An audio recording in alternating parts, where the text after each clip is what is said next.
All right, you are looking live at the city of Baltimore. You might recall that President is heading there tonight for the first time since calling it a rat and rodent-infested mess. He'll be speaking at a Republican retreat, but much like his trips to California, he is going into the belly of the beast. He doesn't seem to care right now. The rap against him was that he only wanted to go to friendly venues. That wouldn't necessarily be a friendly venue, nor would California. Democratic strategist Bernard Whitman with us, Independent Women's Forum, Inez Stepman. Inez, to you first then. What do you make of this trip to Baltimore? We'll get to some of the others elsewhere. I think it's good that President Trump is willing to go to places where he's not necessarily popular to risk these kinds of protests that are going to take place.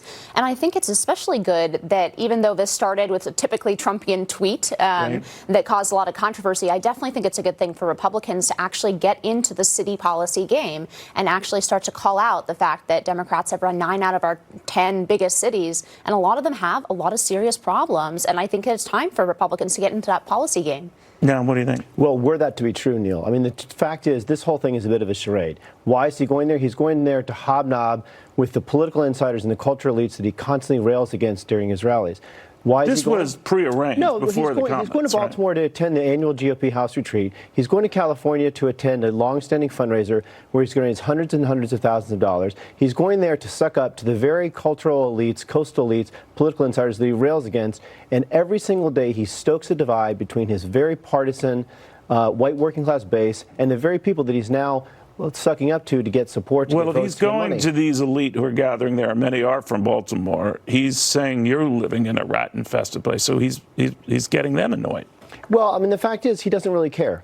I mean, you can't have it both ways, buddy. Oh, Trump loves to have it both ways. But no, you're criticizing him for going and after saying what he said about the city, and the people he's addressing and sucking up to, many of them are from that city. Well, yes, but were he to have policies that actually were reaching out, I mean, the idea that he's going into Democratic strongholds to try to get support from traditional Democratic communities is absurd. He has shown that he has absolutely no interest in expanding the base. He's shown that he has no interest in being president of the entire United States. He's shown that he is only interested in trying to hold on to the limited electoral coalition that got him elected last time, and he has got him elected. I'm beginning to sense here you're not going to vote for the president. Probably not. Right. You know, he's not even trying to reach out to independents. So let's talk about it. And as the other turn on this is that if you think of visits to California, that he is seeking out other places that he might not win, but could maybe drive up his popular vote, and that he hopes to win the electoral and the popular vote this time, amid studies that have shown, wait a minute, he might do the same thing all over again. Our Constitution, it's the electoral vote that matters, but that he wants to make a statement. What do you think?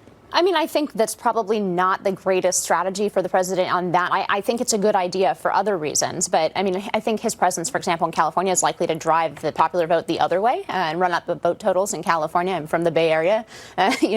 We are not the most Republican state or even Republican open state. But don't you admire anybody who will do that? Whether a Democrat who goes to a Republican stronghold, a Republican who goes to a Democratic stronghold, and then just rolls the dice. Isn't that a good thing? How could you admire someone that just sucking up for money? I mean, I don't really get it. He's not actually going to address any serious Wait a minute. Well, he wouldn't be the first president who raises funds, right? No, but I mean, at least most presidents try to reach out and build coalitions and try to actually do something. I mean, look at the homeless problem. He could actually do a lot to solve homelessness.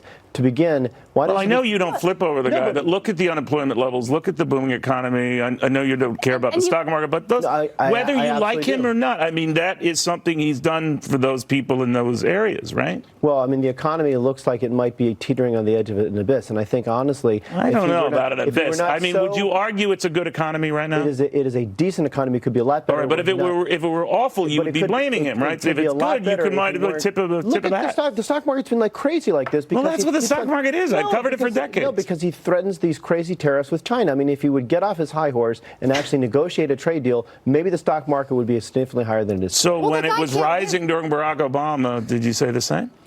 When it was rising during Barack Obama, I praised the fact that he actually was expanding the economy and actually reaching out, building health care for all Americans. We're looking at record low unemployment levels for almost every key demographic group in this country.